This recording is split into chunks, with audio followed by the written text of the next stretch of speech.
Hello Artcadets, welcome to my channel where learning art is fun. I'm Sarah, and in today's video I'm going to show you how to colour in this little lamb sketch that we did in Tuesday's video. And also, if you hang on and watch right to the end of the video, I'm going to show you a few different ways that you might want to colour your sketch in. So if you're ready, let's go. So here's the sketch that I drew out on Tuesday's video, and if you haven't seen the video for the drawing of this lamb, I'll put a link in the card above for you to go and check out this step-by-step tutorial. So this week I decided to colour my first sketch in with coloured pencils, going for to start with at least the more realistic look. And before I started, that just meant picking out a selection of colours by looking at my reference picture, and I made sure that all the pencils were really nice and sharp before I started. And then it was just a case of building up lots of layers using small circular motions with my pencils to fill in the white grain or tooth of the paper. So one thing that was a bit challenging this week with this lamb was getting the texture of the lamb's woolly coat right, and I achieved this by looking carefully at the reference picture. And I noticed there were almost lines of wool, and noted the placement of these and the direction of these lines so that I could get in a more realistic look. So I did look at my reference picture, and I didn't make sure that they were exactly in the right place, but certainly that they were going in the right direction to make it look like the 3D shape of the lamb and give him his nice round tummy and make it look just that more realistic.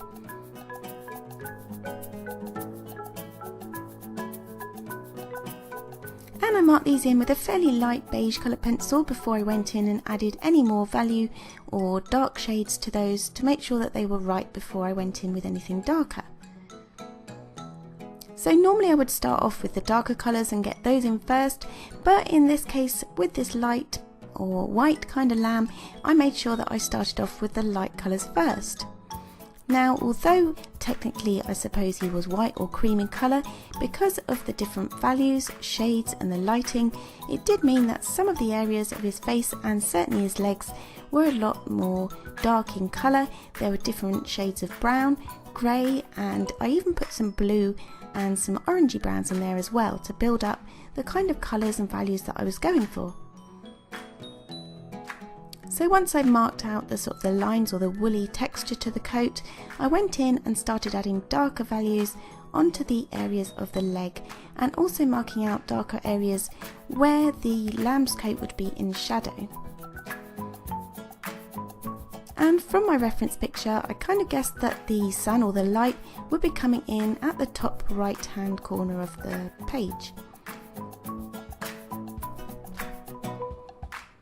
So one thing I didn't do with this drawing was to use any black, because I did go more for dark brown tones and sepia tones and dark greys as well.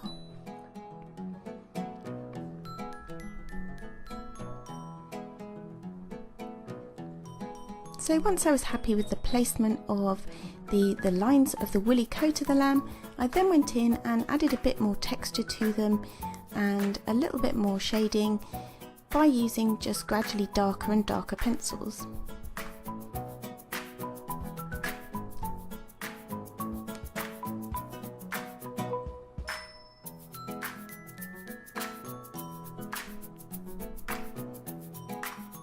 And even though this sheep was sort of white or cream in colour, it's still important to get the darkest values in to contrast with those lightest areas as well. And in that way you can help to make your picture look more realistic and also more 3D in appearance.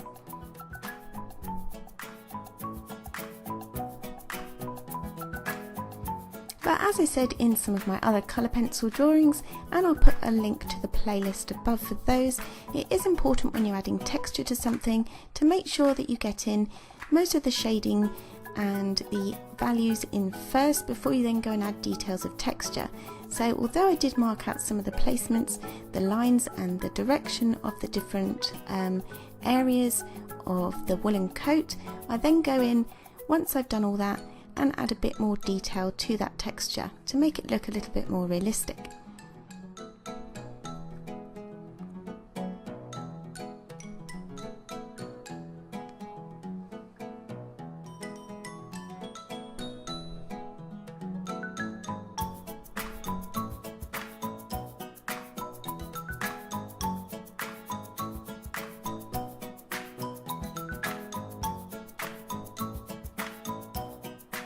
And once you've added in the darkest areas, you sometimes need to go back and adjust some of the other colour that you put in the first place. So where I started off with the ears of the lamb, then I did go back and fill in some of those darker values to make it look a little bit more in keeping and accurate compared to the rest of it.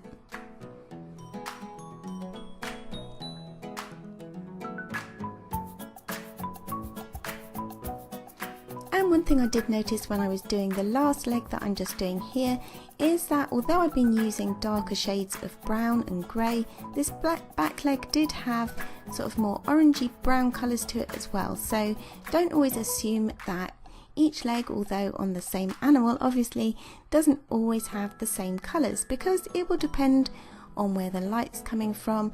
And in this case I think this lamb had been playing in the fields as it was quite muddy and dirty, but don't always assume that what works for one leg isn't always going to be exactly the same colour, because it will be affected by other factors.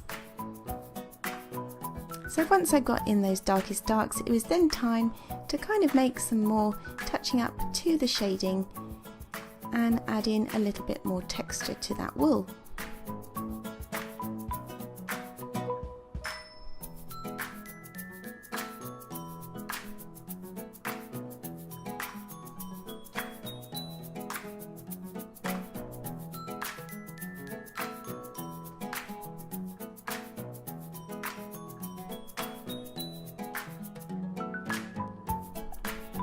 So notice, as we've been talking the last couple of weeks about making things look more 3D, notice how the lines of the woolly coat are going round that tummy rather than just straight up.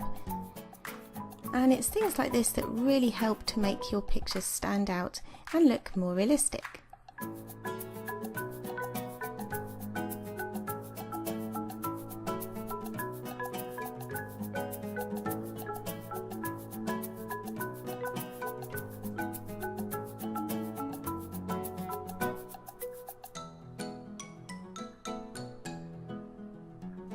And then lastly, to finish off, I just came in with a cream and a white pencil just to help blend some of those areas together before this little lamb was done. And this is the realistic sketch, but hang on, because I'm also going to do a couple of other ways that you can colour your sketch in and have maybe a bit more fun and be a bit more creative.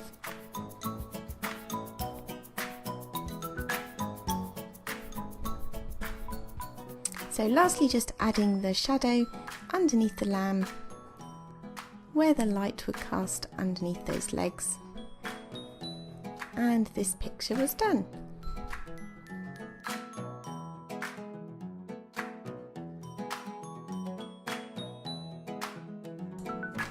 So, as I said in the beginning of the video, I'm also going to include a couple of ways that you might also want to try colouring in your sketches.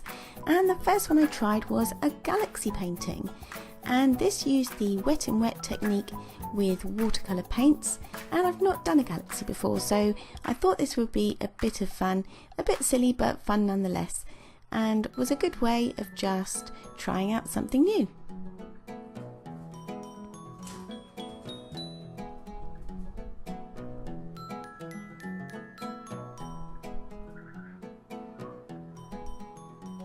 And once it was dry, I added some splatter effects with some white paint.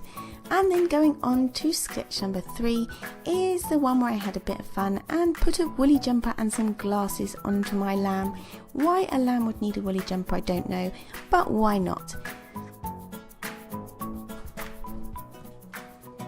And then just added some colour pencil for his wool.